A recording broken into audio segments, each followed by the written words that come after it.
She's an actress whose video game credits include Metal Gear Solid 2, Star Wars Jedi Knight 2, Jedi Outcast, and Mortal Kombat 11. Please welcome Vanessa Marshall!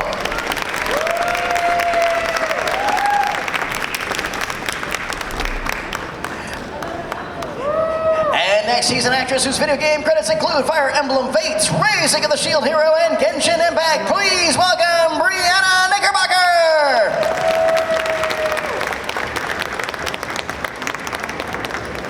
And finally, he's an actor whose body of video credits include Super Smash Bros., Soul Calibur 6, and Persona 5. Please welcome Xander Mobus!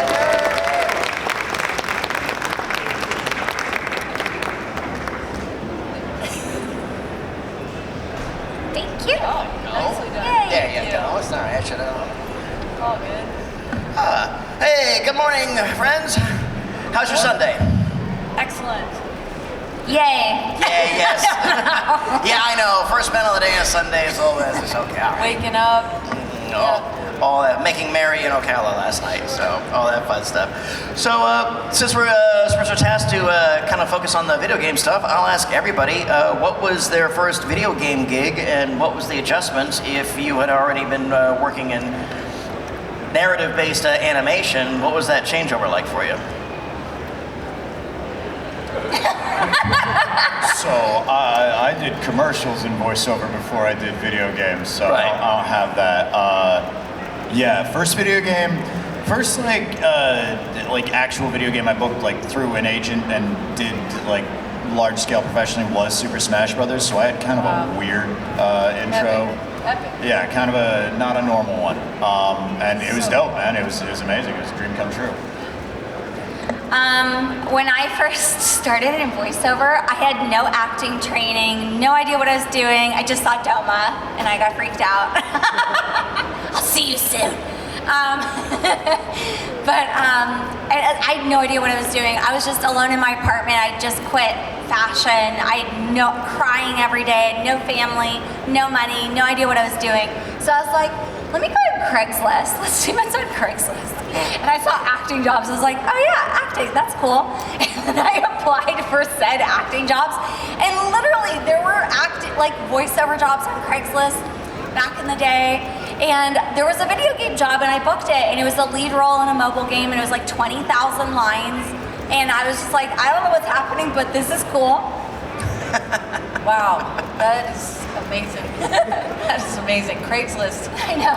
is an endless source of I have the fascination. craziest stories from it. Oh my goodness. Well, I went to acting school. I have a master's in acting, and I studied dialects and this and that, and was a stand-up comic and doing sketch comedy, and I wrote a one-woman show, and an agent saw the show and said, you should try animation, and so I got signed by CESD. I've been with them since 1997. Some of you aren't even born. Congratulations.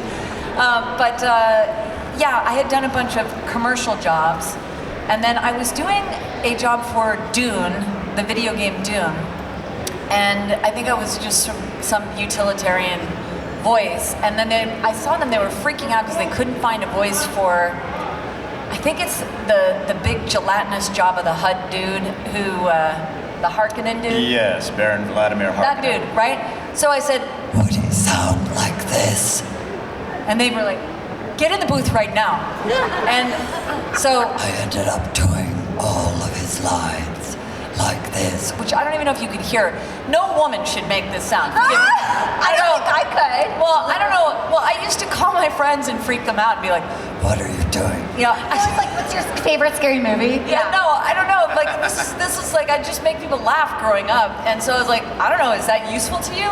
And Is this anything? no, She and they also were like, did all of the that's ADR exactly for 'cause- Christian Bale's Batman. True story. Exactly, yeah, I could have done that too. No, but anyway, so then I ended up being like that dude in the Dune game, and I was like, oh, that feels significant somehow.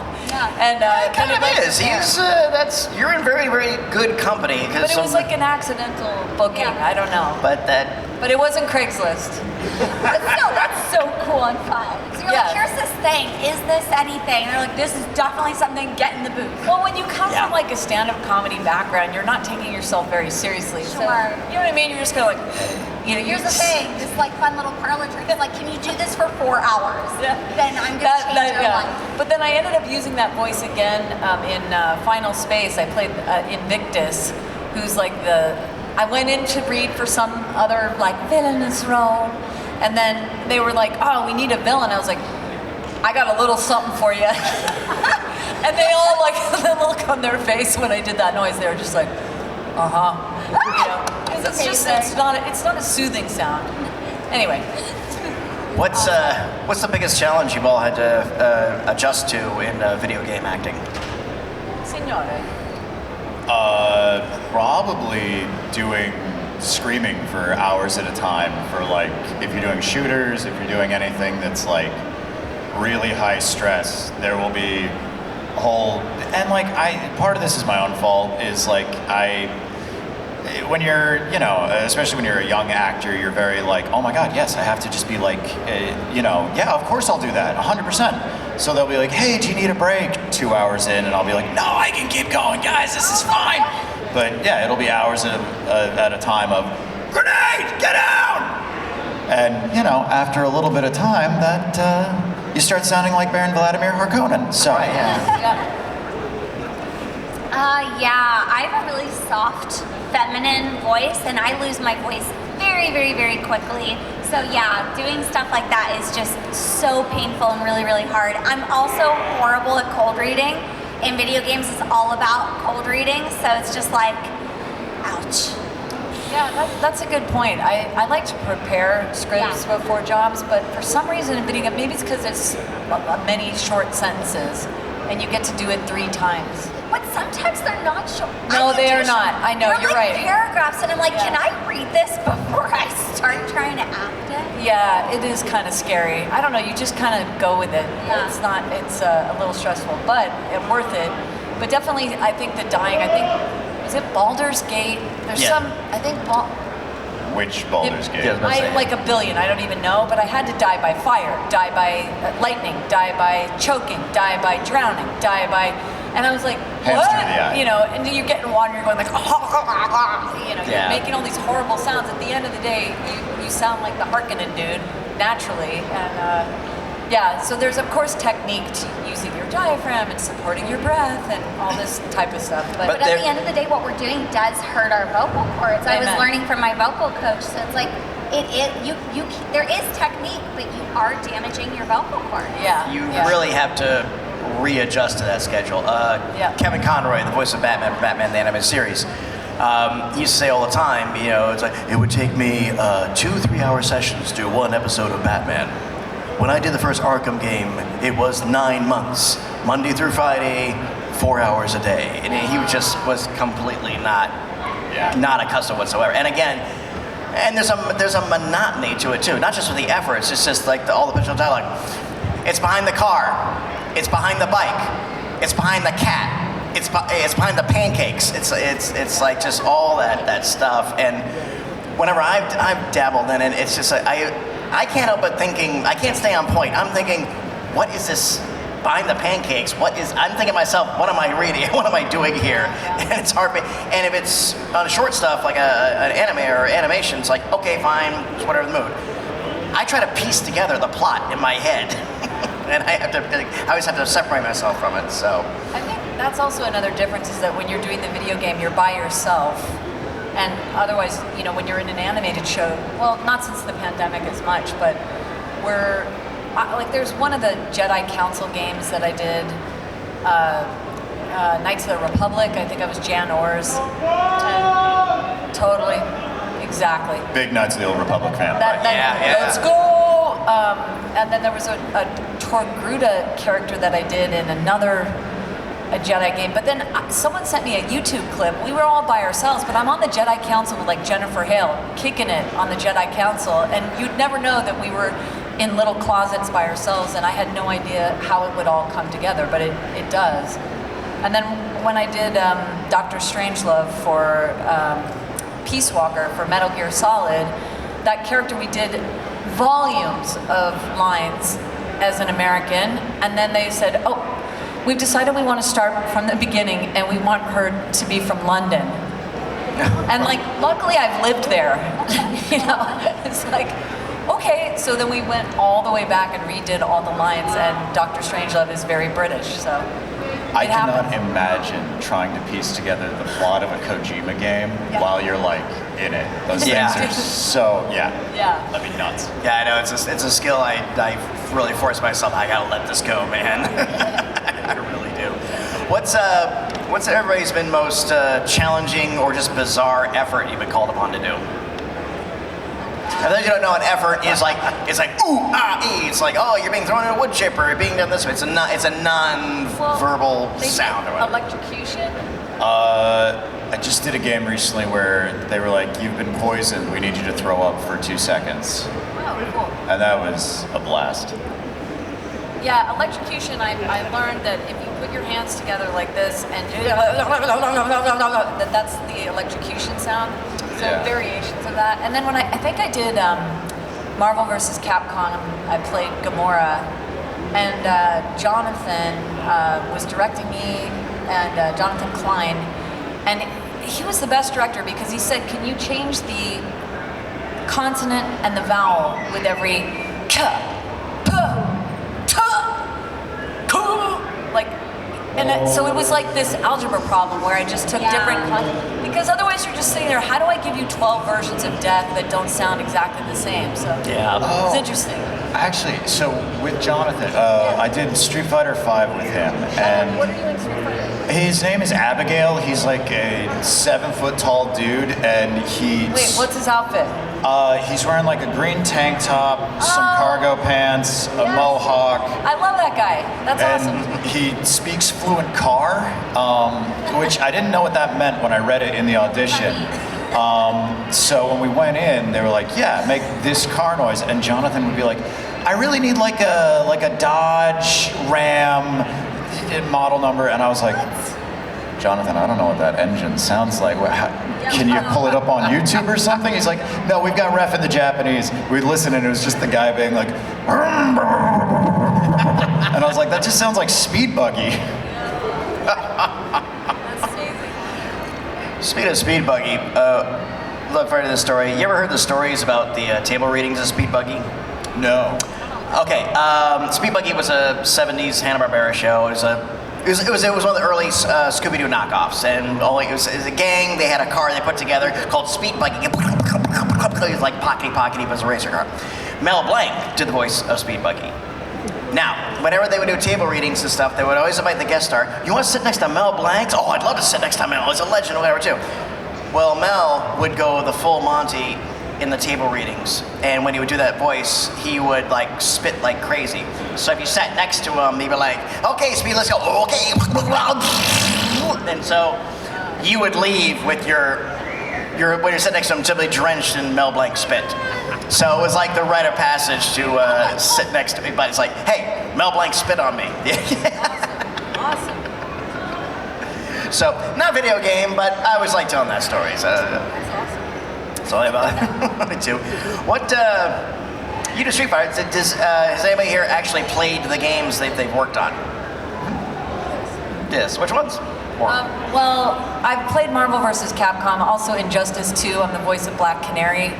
And I had a Twitch channel. I haven't played in a while, but I had a stream on Wednesdays. It was called Women Crush Wednesday.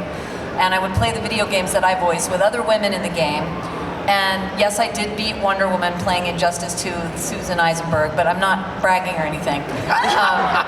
Yeah, because I also am a huge Street Fighter fan, although I'm not in Street Fighter, so I'm honored to be near you. Marvel vs. Capcom is close. Ish. Well, it's the same type of game, but we would raise money for different women's charities, the AAPI Women Lead, Black Girls Code, Step Up Women's Network, and it was a really cool vibe. And then I also had to do for Metal Gear Solid. Obviously, I'm Olga, and like I said, Dr. Strangelove. We put together something called MGS Con. If you're a fan of Metal Gear, it's called MGS Con, and I got David Hayter. I got all the actors to do it for free because we were raising money for Wounded Warrior Project, which was amazing. And also, if you haven't heard of it, there's an organization called StackUp.org, they prevent veteran suicide through gaming.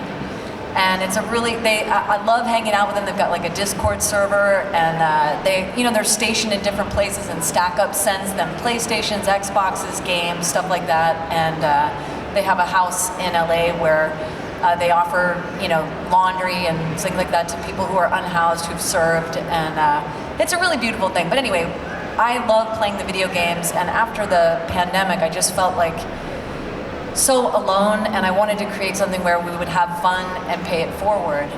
And I'd never really played any of the games. I still haven't played Shiva in Mortal Kombat. For the Shokan. She's another husky individual. But anyway, so I love playing the games, and the video game actor strike came along, and that kind of killed my Twitch channel in real time, which was so sad. But anyway, I hope to get that going again. But you can check my website if you want to join us and pay it forward.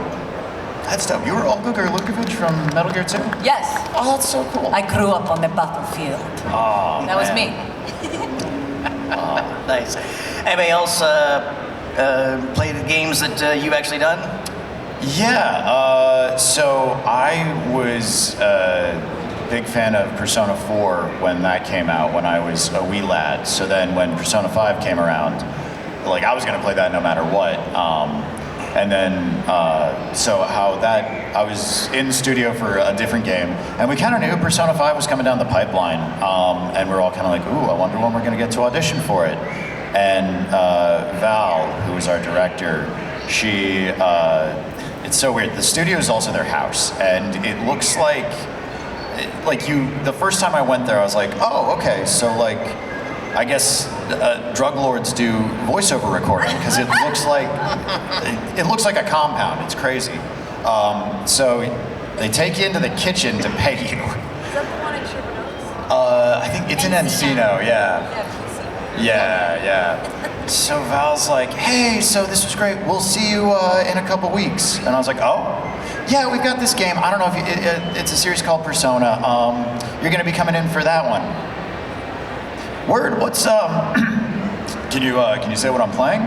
Oh yeah, no, you'll be the pro tag. So we'll go over it when you. She does that. Word. Yeah, cool. Cool. Because I booked the lead in Catherine Fullbody next to Troy Baker and Laura Bailey and stuff. And she's like, oh yeah, you're coming in for this. And I'm like, can I ask who I am? She's like, oh yeah, you voice Ren. And I'm like, I remember I was cool. some of the aliens who were like, awesome. Nice. This is part of the tribe. I love it.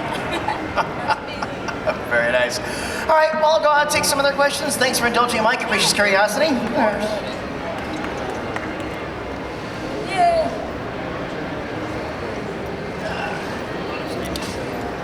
Oh, you got your candy. Motivation. Of course. Oh my goodness, he's got candy, y'all. Get up. I want to ask a question so I can go. I know. You can help yourselves. Matcha. Let's. All right, who's gonna start us? First Hey, in this side. hey, what's your name? Marcus. Marcus. What you got, Marcus?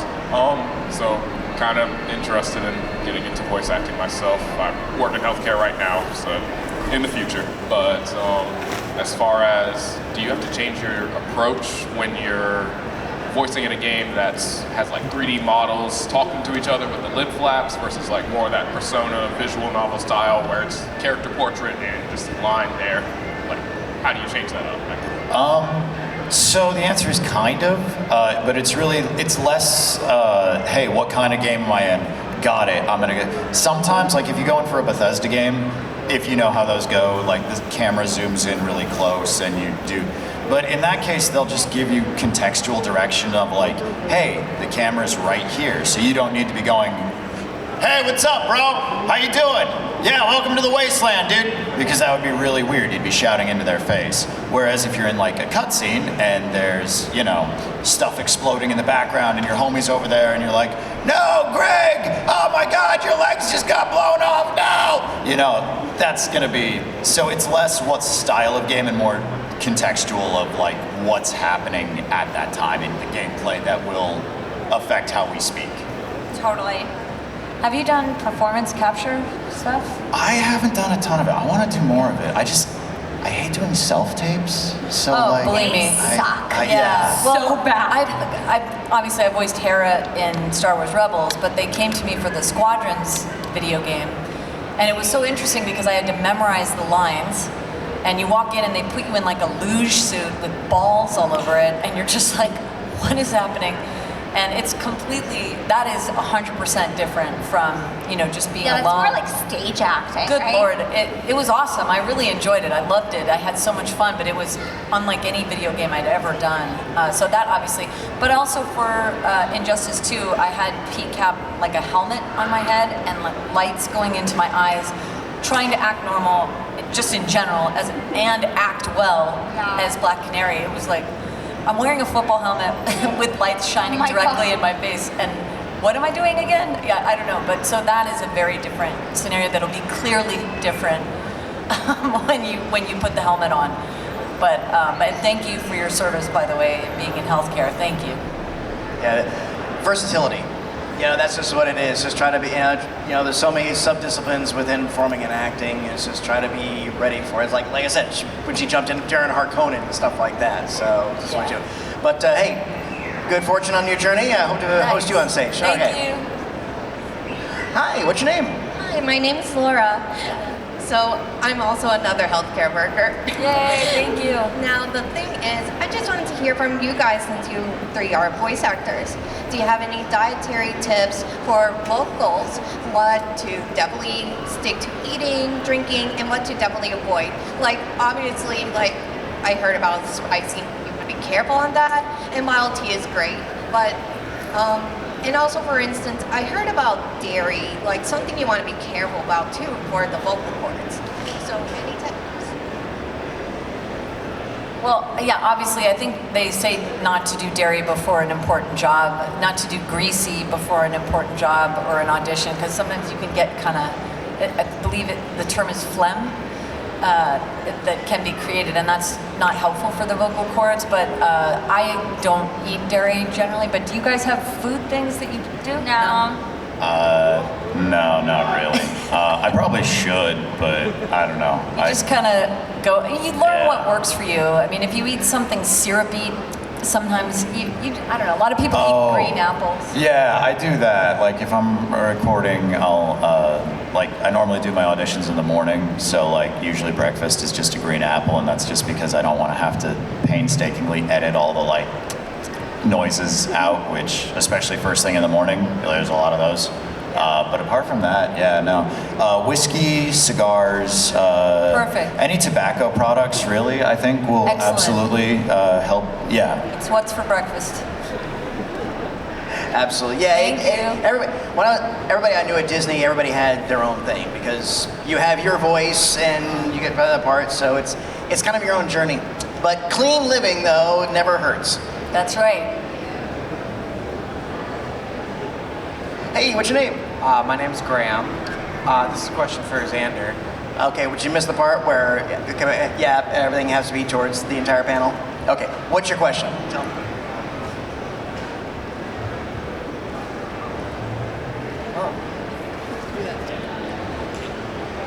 I'll be at my table, yeah. Don't worry about it, man. Hey, what's your name? My name is Jim. So I do a couple voices, but I do it for the kids growing up, Kermit and E.T.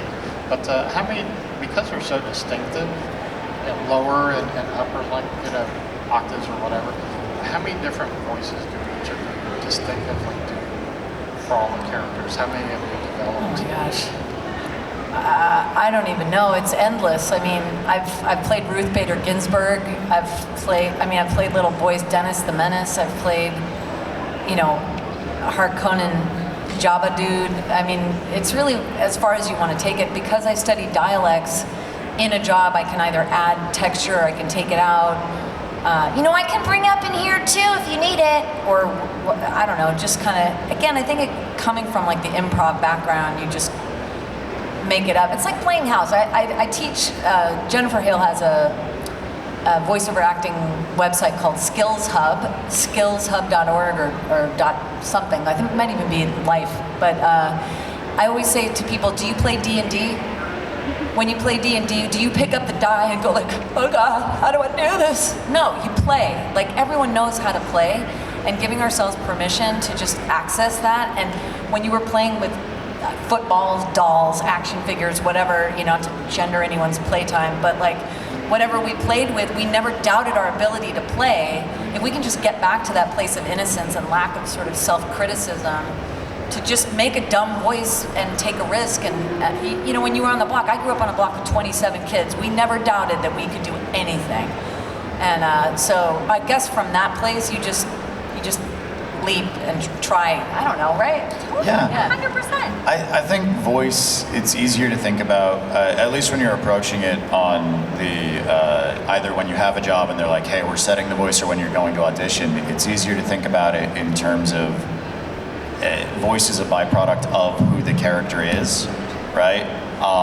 So because of that, you can mix and match as many elements as you have in your wheelhouse, as long as it feels like it's a person that is believable and interesting and is there to be a part of whatever service they're serving in that story. It's one of those things where it's like, there are plenty of voices we do that are just like bizarre mixes of other voices because it felt like this was the way to go. So for the Smash Brothers announcer, there was a radio announcer named Gary Owens who did laughing, so I do a bad impression of him. And then there was a announcer or a narrator from these old goofy cartoons who was just the most drunken, bombastic. The golfer is a consummate professional. Watch as he readies his stance with grace, boys, and don't do that! And I just kind of smashed those together, and that turned into the announcer voice, because they sent me a reference file, and I was like, oh, he kind of sounds like if these two guys had a baby. So, like, you know what I mean? It's not really a new voice exactly, it's just kind of taking elements of both and smashing them together, because that was what the character needed. Does that make sense, or am I sounding insane here? Okay. Great question. Thank you. Thank you. And props for Gary Owens. Hey, what's your name? My name is David. What's your guys' favorite video game to play casually? Street Fighter, all day. Oh, nice. Last of Us Part 2. Oh. Can you play that casually? That feels like such I just want intense. to live in that world. Like, So I don't even want to be in reality. Oh man. Recently, what I've been playing has been Expedition 33, and on the 30th, Final Fantasy Tactics, Evil East Chronicles come out, and I am ready, man. Anything Warhammer. Thank you. What's your favorite relaxation game? Probably, I'm a huge, what? Skyrim is definitely a big one. Skyrim, that's good too. So, hi, what's your name? Ariana. I have a question. I don't know how to say this. I'm very nervous. No, it's Oh, it's okay. okay. You wanna, just take your breath. Go ahead. Tell me, and I'll tell you.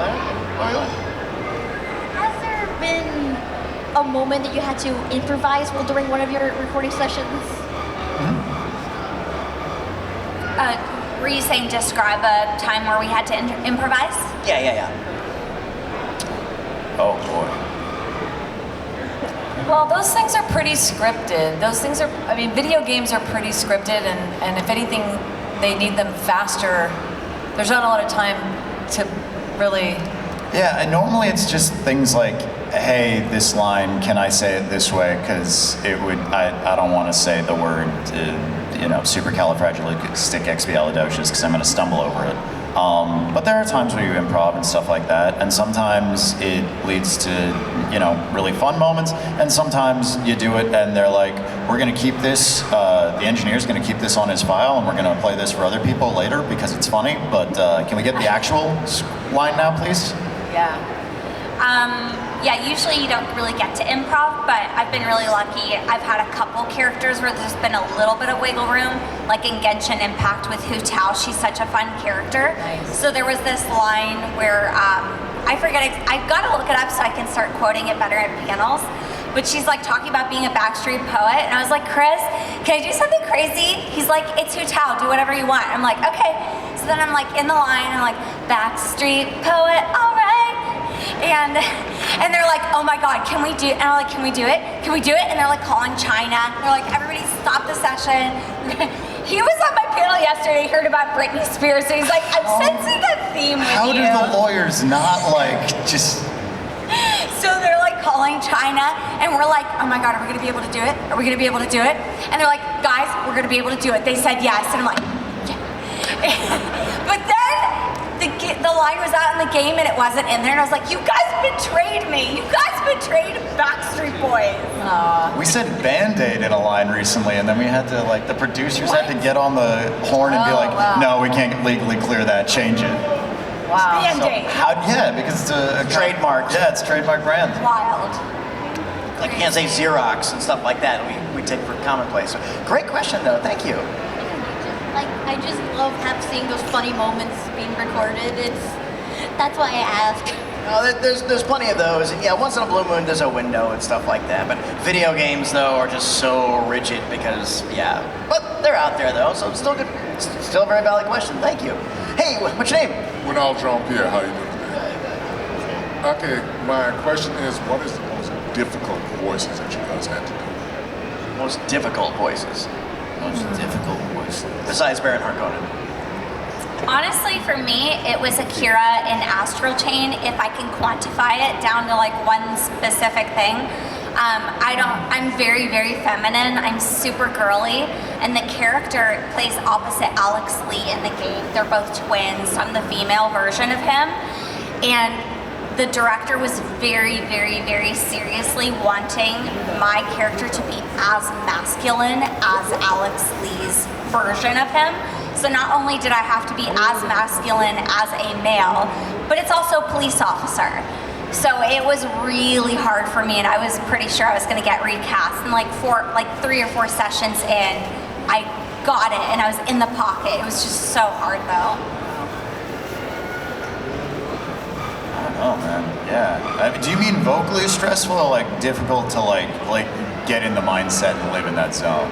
Difficult to get in the mindset and get in the zone because when I play a video game, I play Diablo and stuff like that. When you get in the mindset of Diablo, it's totally different than if you're playing,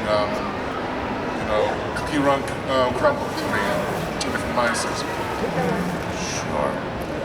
I don't know. Do you have I don't know. I mean, I don't know that they're difficult. I'm thinking when I played Wonder Woman in Crisis on 2 Earths, that was, I mean, how do you take away your humanity to be as bulletproof and fabulous as Wonder Woman?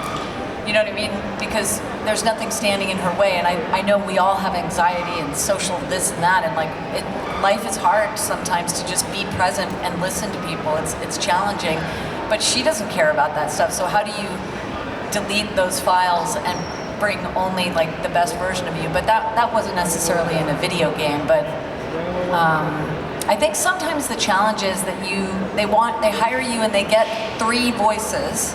So when you're going through and you have to do, I try and say, okay, this is going to be the high-pitched character. This is going to be the person who is in my vocal range, and then the lower. You just kind of have to map out a strategy for yourself to give them 3 different voices. But it's not hard, but it's something to be mindful of, I think. Yeah, I don't have one that's coming to mind, which sounds very self-congratulatory, but I know they exist, I just can't think of them off the top of my head. I'm actually just really good at my job. I don't know about you guys. I really like the carving you got on this. It's cool. Yeah, did you do that yourself? Awesome. Good work. All right. Hey, great question. Thank you. Thank you. He's back. Okay, got one for everybody. Thanks for working with me, bro. I really appreciate it. And we're just about at time, so this is going to be our last one. Our apologies to everybody. What you got? I had a better question this time. How do you all deal with self-confidence issues when it comes to putting yourself out there on auditions? Like, how do you not let doubt get in the way of doing what you need to do? Oh boy, the actor's life. Well, someone asked me that the other day, and I said that the best thing to do is to think of the other people there, not in a codependent, people-pleasing, self-effacing way, but in a way that you want to be of service to the director, you want to be of service to the writer, you want to focus on how you can get them to lunch sooner. How do you demonstrate to them that the exact words they've chosen are the perfect words and you know how to show them that. And when I'm focusing on even scene partners, not in a video game per se, but how can I elevate this scene for my colleague so that they shine? If I'm thinking about how I can give, I'm not monitoring my results, and that helps me. In video games, again, you're cold reading, so you're just like, it's like a parachute, you're jumping out of a plane going, I don't know, buddy, I hope I hope we don't splatter on the ground, but you just have to like, just lean into it, yeah? Yeah, that 100%. I'll just add like what I've really learned through my past like couple years of therapy is action is the way out of anxiety. Brilliant. Action is the way out because you have this pathway in your brain that's like, I'm scared or whatever that thing is, that voice.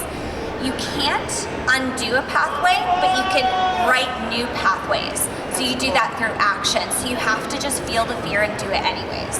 And then you build new pathways and you feel less fear as you keep going. That's awesome.